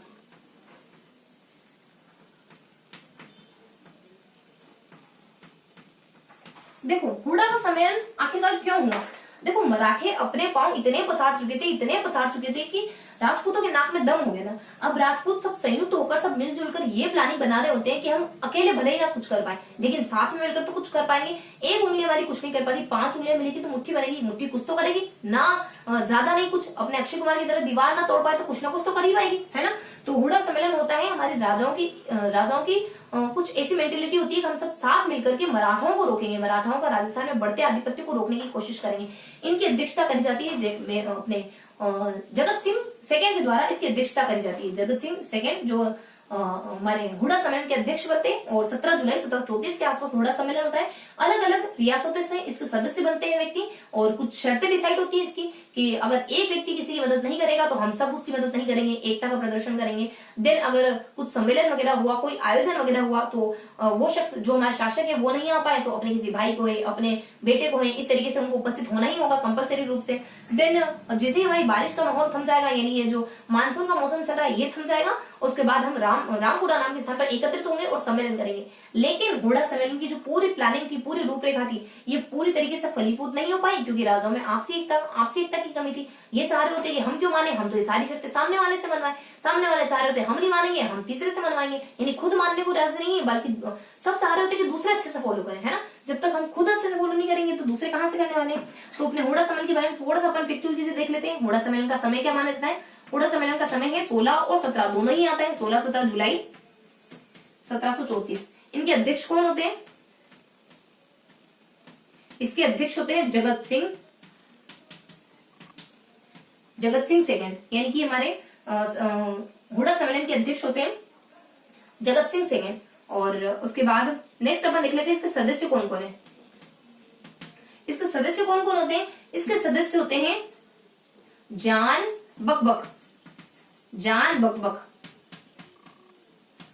बकबक के दिमाग खराब कर देती है। XYZ जान है कोई आपकी, वो बकबक के आपका सिर खराब कर देती है। शाम तक होते होते ऐसा लगता है कि चलो छोड़ो। हाँ, अपने जान बकबक के। तो यहाँ आ जाता अपने, देखो ज से क्या होता है? ज से अपने जोधपुर, उसके बाद N से अपन नागौर, B से हो गया हमारा बूंदी, B से हमारा बीकानेर, उसके बाद के से क्या होता है हमारा कोटा, करौली और किशनगढ़।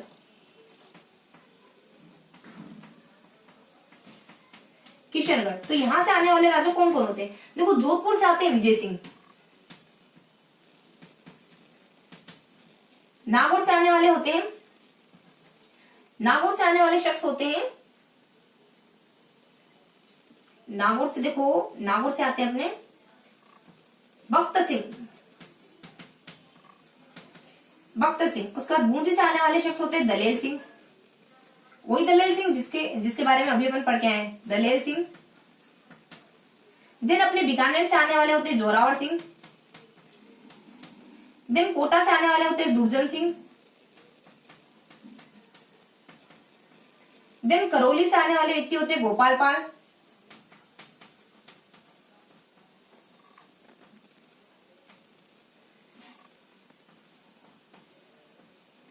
देन किशनगढ़ से आने वाले होते हैं राज सिंह।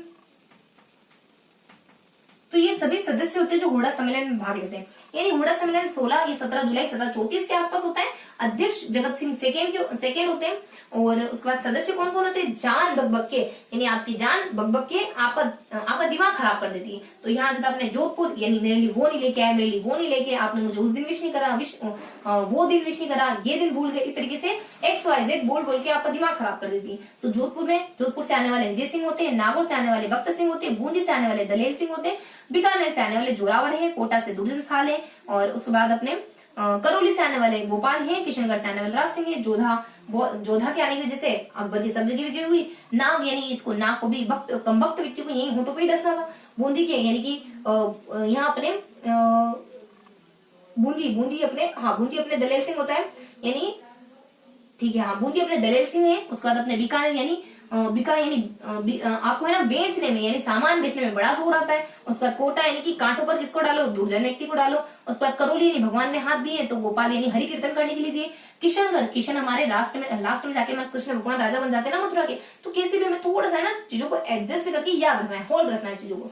तो ये था हमारा छोटा सा प्यारा सा टॉपिक घोड़ा सम्मेलन। अब देखेंगे अपन तुंगा के युद्ध के बारे में। तुंगा के युद्ध के बारे में क्या क्या जानकारी लेनी है हमें?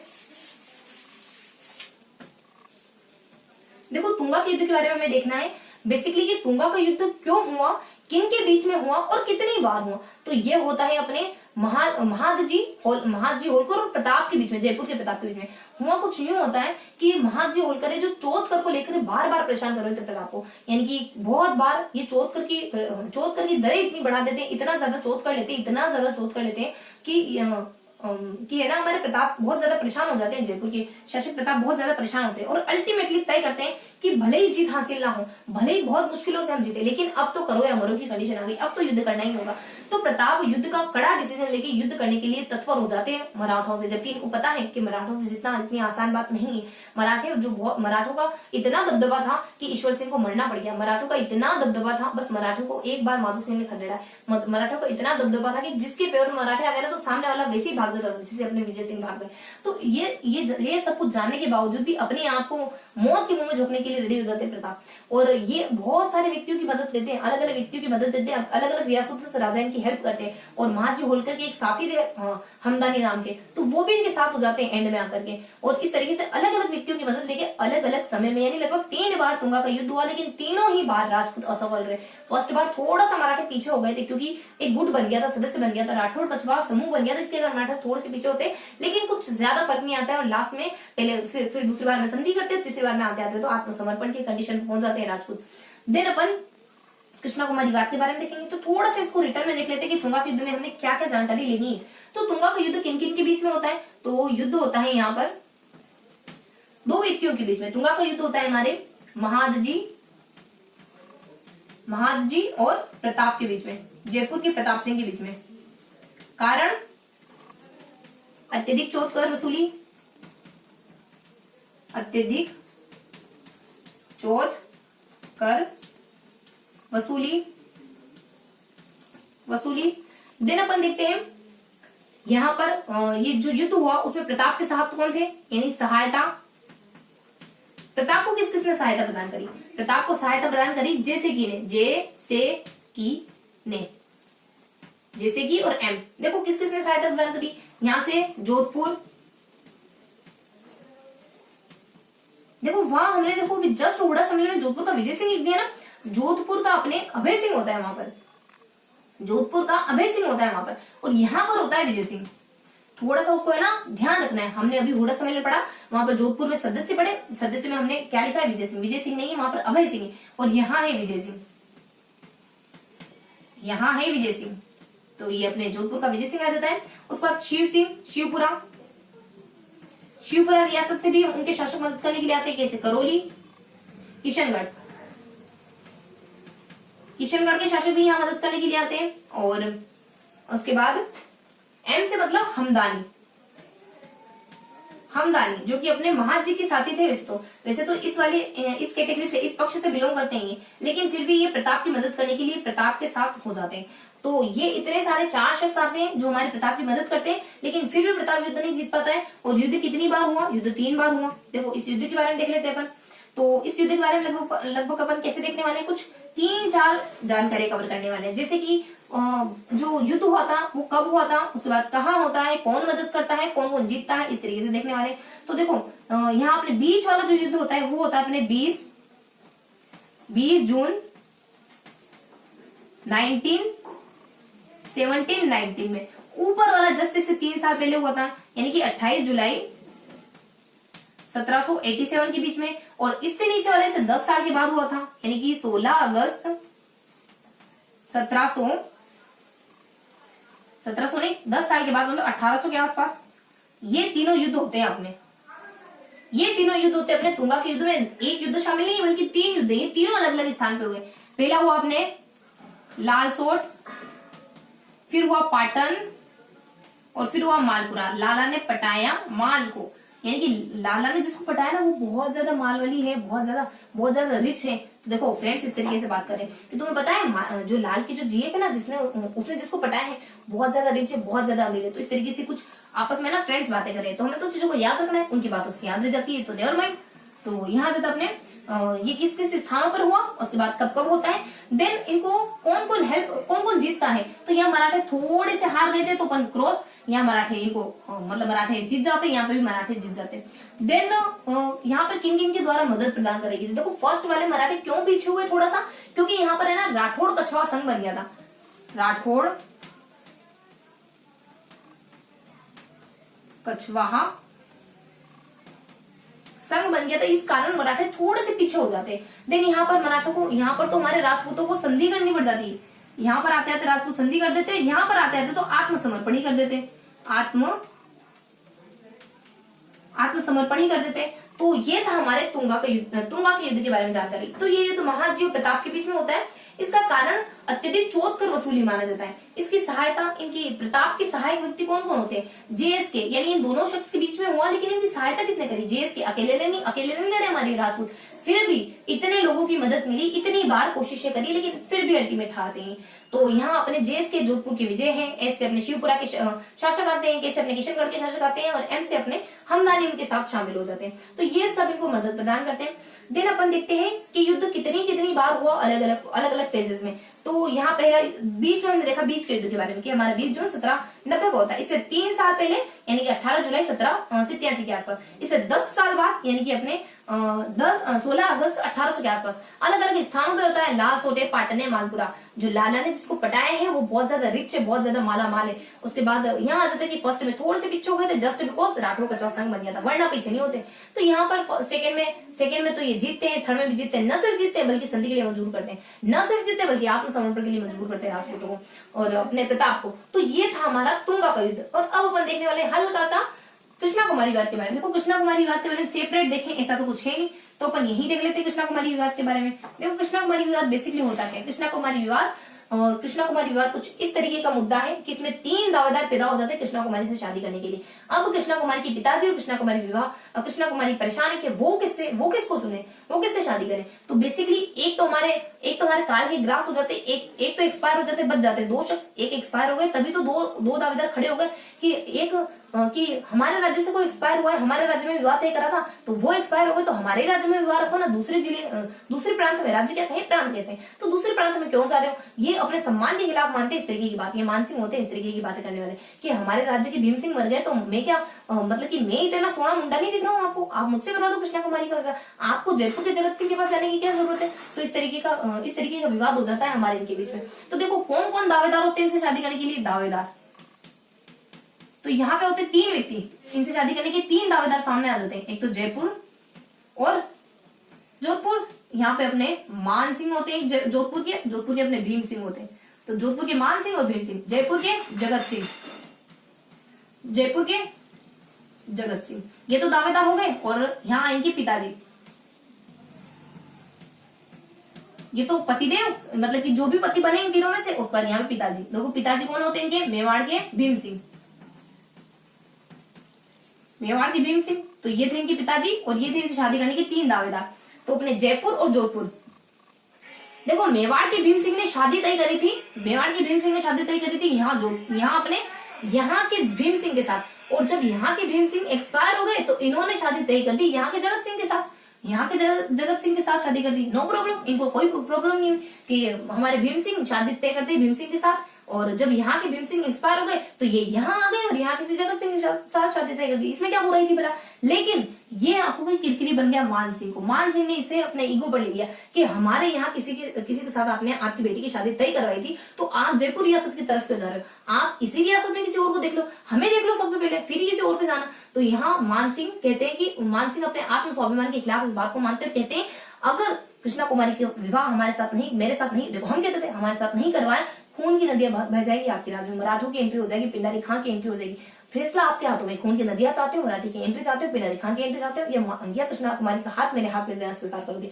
भीम सिंह ऐसा कुछ स्पष्ट क्लियरली कहते नहीं है। और ऐसे ही इसी कश्मकश में हमारे 1810 के आसपास कृष्णा कुमारी की मृत्यु हो जाती है और ये मराठा हस्तक्षेप का सबसे काला अध्याय माना जाता है। इतिहास में इतना क्लियरली मेंशन नहीं है कि कृष्णा कुमारी की मृत्यु का एग्जैक्ट रीजन क्या है। हो सकता है एग्जैक्ट रीजन मान सिंह ही हो सकता है कि मराठी ही हो, लेकिन ये मराठों के जीवन का, मराठों के हस्तक्षेप का सबसे काला अध्याय माना जाता है 1810 का अध्याय। तो ये देखा हमने कृष्णा कुमारी को 3 पोर्शन में। ये इनके दावेदार थे, ये इनके पिताजी थे जो परेशान हो गए थे किससे शादी करवानी, और 1810 में आते आते कृष्णा कुमारी खुद परेशान हो गई। कहते तो आत्महत्या है, लेकिन ये आत्महत्या कम और सोची समझी साजिश ज्यादा मानी जाती है। तो दावेदार है, उसके बाद पिताजी है, उसके बाद इनकी मृत्यु है। तो ये था हमारा कृष्णा कुमारी विवाद। तो क्या देखा हमने देखा हुड़ा सम्मेलन, हमने देखा तुंगा का युद्ध, हमने देखा कृष्णा कुमारी विवाद। तो हुड़ा सम्मेलन के बारे में हमने क्या देखा था? तो हुड़ा सम्मेलन के बारे में हमने जानकारी ली थी, हुड़ा सम्मेलन के बारे में हमने जानकारी ली थी कि हुड़ा सम्मेलन के नेतृत्वकर्ता जगत सिंह होते हैं और हुड़ा सम्मेलन 17 जुलाई 16 और 17 जुलाई 1734 को होता है, जुलाई 1734 को होता है। और यहाँ पे हमारे जान बक ये हमारी कुछ ट्रिक होती है। इस तरीके से हमने हुड़ा सम्मेलन देखा, इस तरीके से हमने तुंगा का युद्ध देखा, इस तरीके से हमने कृष्णा कुमारी विवाह देखा। तो थोड़ा सा बेसिक इंट्रोडक्शन ले लेते हैं। जिस तरीके से हमने उत्तराधिकारी युद्ध के बारे में बेसिक से इंट्रोडक्शन किया, उसी तरीके से थोड़ा सा बेसिक इंट्रो ले लेते हैं हम इन तीनों टॉपिक्स के बारे में, हुड़ा सम्मेलन, तुंगा का युद्ध और कृष्णा कुमारी विवाह। तो हुड़ा सम्मेलन में क्या देखा हमने कि हुड़ा सम्मेलन हमारे जगत सिंह सेकेंड के द्वारा हुड़ा सम्मेलन की अध्यक्षता करी जाती है। हुड़ा सम्मेलन 17 जुलाई 1734 के आसपास होता है और हुड़ा सम्मेलन के सदस्य कौन होते हैं? जान बक के, यानी जैसे अपने जोधपुर है, जोधपुर से आने वाले अभय सिंह, नागौर से आने वाले भक्त सिंह, बीकानेर से आने वाले जोरावर सिंह और बूंदी से आने वाले हमारे दलेल सिंह, और उसके बाद कोटा से आने वाले हमारे दुर्जन सिंह, करौली से आने वाले हमारे किशनगढ़ से आने वाले अपने राज सिंह, और एक और क्या बच गया, अपने कोटा हो गया, करौली हो गया, और करौली से आने वाले अपने गोपाल पाल। तो ये था अपने हुड़ा सम्मेलन के बारे में। और नेक्स्ट आ जाता है अपने तुंगा का युद्ध के बारे में। देखो तुंगा का युद्ध किस किस के बीच में हुआ था? महादजी और प्रताप के बीच में हुआ था। महाजी बहुत ज्यादा चौथ का रसूल थे, प्रताप परेशान हो गए थे, अलग अलग व्यक्तियों से मदद ली, कुछ 4-5 व्यक्तियों से मदद ली और कुछ 3 बार कोशिशें करी, लेकिन अल्टीमेटली हार जाते। मदद किससे ली? JSK से ली, मतलब जोधपुर के विजय से ली, SK शिवपुरा के शासक से ली, K से अपने किशनगढ़ के शासक से ली, M से हमदानी खुद ब खुद इनके साथ मदद करने के लिए आ गए। और अलग अलग बार इन्होंने युद्ध करा। इन्होंने लालसोट नामक स्थान पे करा, पाटन नामक स्थान पे करा, मालपुरा नामक स्थान पे करा। लेकिन फर्स्ट बार थोड़े से पीछे हुए, सेकेंड बार में तो अपने मराठी जीते, थर्ड बार में भी अपने मराठी जीते और राजपूत तो अल्टीमेटली हारते गए। पहले वाले में थोड़ा सा हराया तो थोड़ा सा पीछे हुए थे, लेकिन कुछ खास फर्क नहीं आया। दूसरे वाले में तो संधि कर ली इन्होंने, तीसरे वाले में तो आत्मसमर्पण कर लिया इन्होंने, मदद। ये इस तरीके की कंडीशन है हमारे तुंगा के युद्ध के बारे में। उसके बाद कृष्णा कुमारी विवाद के बारे में 3 दावेदार इनसे शादी करने के लिए तैयार है। 2 तो जोधपुर के हैं और 1 जयपुर के। देखो अपने मेवाड़ के भीम सिंह ने तो जोधपुर शादी तय करी थी किसी भीम सिंह के साथ, अपने ही नाम के शख्स के साथ, क्योंकि बच्चों को यही तो चाहिए, यानी पापा के परियों को यही तो चाहिए, अपने पतिदेव अपने हस्बैंड में अपने पापा को ढूंढती है परियां। तो यहाँ से तो अपने मेवाड़ के भीम सिंह शादी तय करते हैं किसी जोधपुर के भीम सिंह के साथ ही तय करते हैं, अपने नाम के किसी व्यक्ति के साथ तय करते हैं, वो एक्सपायर हो जाते हैं तो जयपुर चले जाते हैं। अब ये बात कितनी बन गई है मान सिंह की, जोधपुर के मान सिंह वो चाह रहे होते हैं कि हमारे जोधपुर में शादी तय करी थी, तो जोधपुर में क्या बाकी नौजवान कम थे जो आप जयपुर में चले गए? तो मान सिंह इस बात को अपने आत्मस्वाभिमान पे ले लेते हैं और कहते हैं अगर शादी नहीं तय कराई तो मराठों की एंट्री हो जाएगी, शादी नहीं तय कराई तो अगर पिंडारी खां की एंट्री हो जाएगी और इसके जिम्मेदार सिर्फ और सिर्फ आप होंगे। तो इस तरीके से ये धमकी देते हैं। देन कैसे कैसे हमारे 1810 में बिल्कुल हमारे मिस्टीरियल तरीके से हमारी कृष्णा कुमारी का देहावसान हो जाता है 1810 के आसपास। तो ये था हमारे हुड़ा सम्मेलन के बारे में, तुंगा युद्ध के बारे में, कृष्णा कुमारी विवाद के बारे में। तो हमने देखा घोड़ा सम्मेलन और इससे पहले हमने कुछ 3 उत्तराधिकारी संघर्षों के बारे में कवर करा है। तो एक बार थोड़ा सा अपन ओवरव्यू ले लेते हैं। अपन 6 टॉपिक पढ़ के आ चुके हैं और इन 6 टॉपिक्स के बारे में थोड़ा सा अपन ओवरव्यू ले लेते हैं ताकि हमें पता रहे कि हमने इस पूरे सेशन में किन किन टॉपिक को देखा है और उन टॉपिक में हमने क्या क्या ट्रिक्स देखी, ताकि लास्ट बार हमें जब थोड़ा सा अपन समग्र तरीके से चीजों को देखते हैं ना, तो लास्ट बार हमें चीजें थोड़ा सा मेमोराइज अच्छे से होती है। जैसा कि गेस्टाल्टवाद कहता है कि आप चीजों को समग्रता से होलिस्टिक तरीके से याद करो।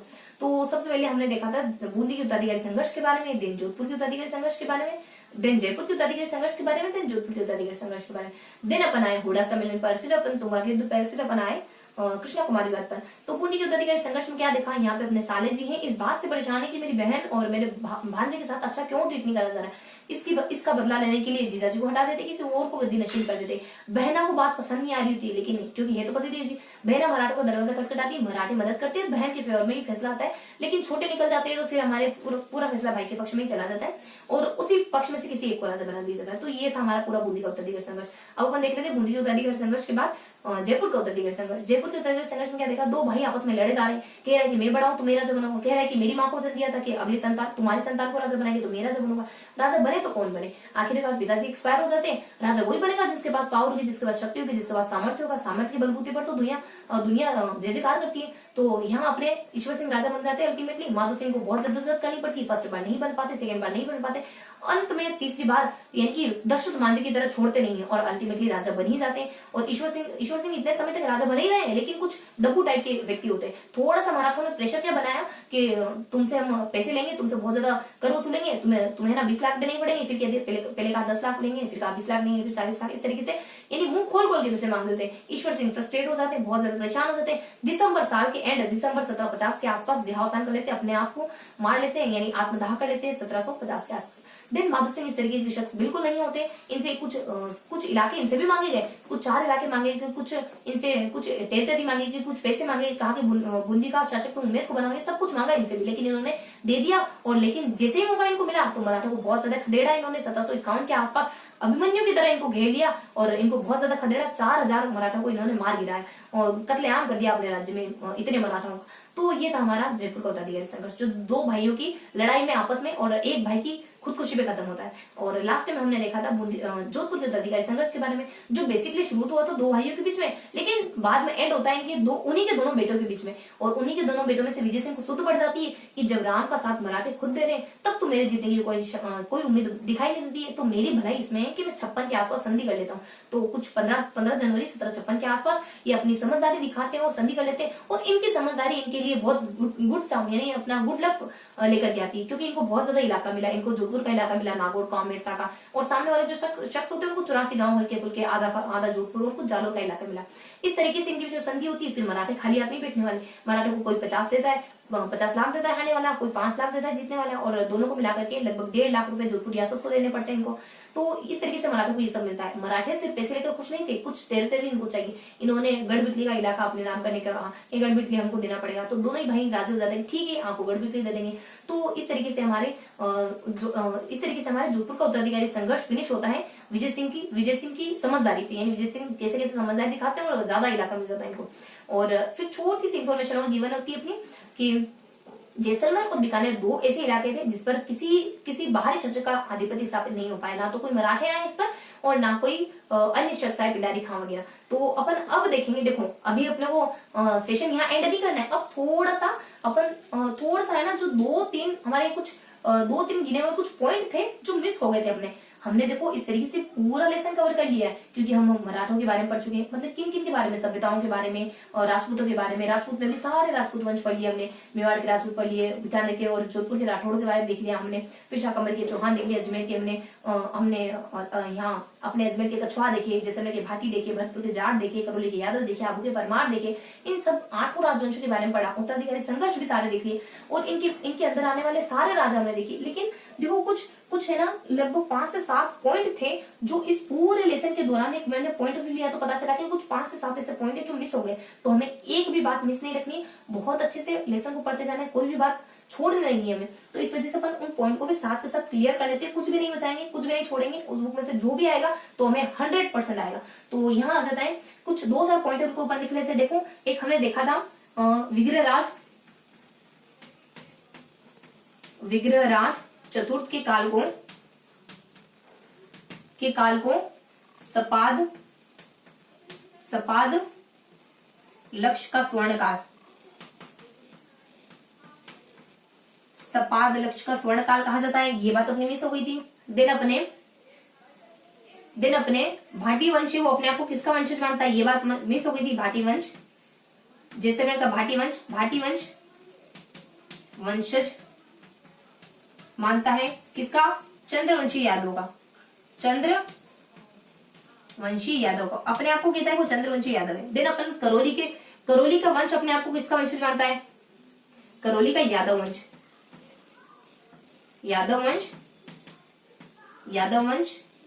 वंशज मानता है।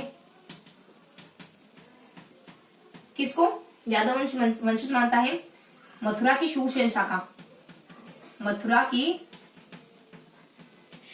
शाखा का वंशज मानता है अपने आप को। देन और क्या बात मिस हुई थी अपनी, हाँ हमने देखा था कि खजुआ नामक स्थान पर जसवंत सिंह ने औरंगजेब को खजुआ नामक स्थान पर लूटा था ना। हमने कहा था कि 1759 में, लेकिन वहां समय भी है 5 जनवरी 1759 में जसवंत सिंह ने औरंगजेब को लूटा। कब लूटा, 5 जनवरी मिस हो गया था वहां पे, 5 जनवरी। बाकी तो हमने देखा था 1700 नहीं 1600, 1700 नहीं चल रहा था उस समय, 1600 का समय था, 1659। और दिन अपने एक राणा सांगा की मृत्यु हुई थी ना, तो वो 30 जनवरी अपने हमने मेंशन नहीं करा था कि 30 जनवरी 1728 के आसपास राणा सांगा की मृत्यु होती है। तो 30 जनवरी भी देख लेते हैं। सांगा की मृत्यु कब होती है, हमने देखा था 1528 में होती है, लेकिन कब हुई थी, 30 जनवरी को। तो ये बात अपनी मिस हो रही थी। और बस सांगा की मृत्यु के बारे में हमने नहीं देखा था, और जसवंत सिंह के वो समय के बारे में हमने नहीं देखा था। और हाँ एक बात जो देखो कंफ्यूजन क्रिएट हो रहा था, मैंने कहा था मैं नेक्स्ट वीडियो में जरूर बताऊंगी, तो वो देख लेते अपन कि मिर्जा राजा को मिर्जा की उपाधि किसने दी थी। जहां भी वो शाहजहां में देखो थोड़ा सा कंफ्यूजन हो गया था, लेकिन कंफ्यूजन थोड़ा हो या पूरा कंफ्यूजन होता है, तो क्लियर कर लेते हैं। तो मिर्जा राजा जयसिंह को मिर्जा की उपाधि किसने दी थी, शाहजहां ने। तो ये थी हमारी कुछ 3 3 6 छठी बात। और बाकी तो अपन सब साथ के साथ क्लियर कर रहे हैं, बाकी तो हमने साथ के साथ क्लियर करा है, ठीक है। तो इस पूरे लेसन में ये 6 बातें मुझे ऐसी लगी कि मिस हो गई है, तो इनको बताना जरूरी है, क्योंकि अपन है ना पूरी ईमानदारी से पढ़ेंगे, अपना 100% देंगे, कोई बात मिस नहीं रखेंगे। अगर आज के वीडियो में भी मुझे कुछ थोड़ी भी गलती दिखेगी तो मैं जरूर अगले सेशन में उसको क्योर करूंगी, क्योंकि अपन पूरा अपना 100% पोटेंशियल देके पढ़ेंगे, ताकि यानी गलती की कोई चांस ना रहे। सफलता में कोई भी चांस नहीं लेना है, कोई भी प्रोस्पेरिटी संभावना नहीं लेनी, पूरा 100% श्योर होना है सफलता को लेकर, सक्सेस को लेकर के। आप और मैं साथ में मिलकर मेहनत करें, चीजों को बहुत अच्छी तरीके से याद करेंगे। तो ये था हमारा आज का पूरा सेशन, और फिर मिलेंगे किसी अगले वीडियो में, तब तक के लिए जय हिंद।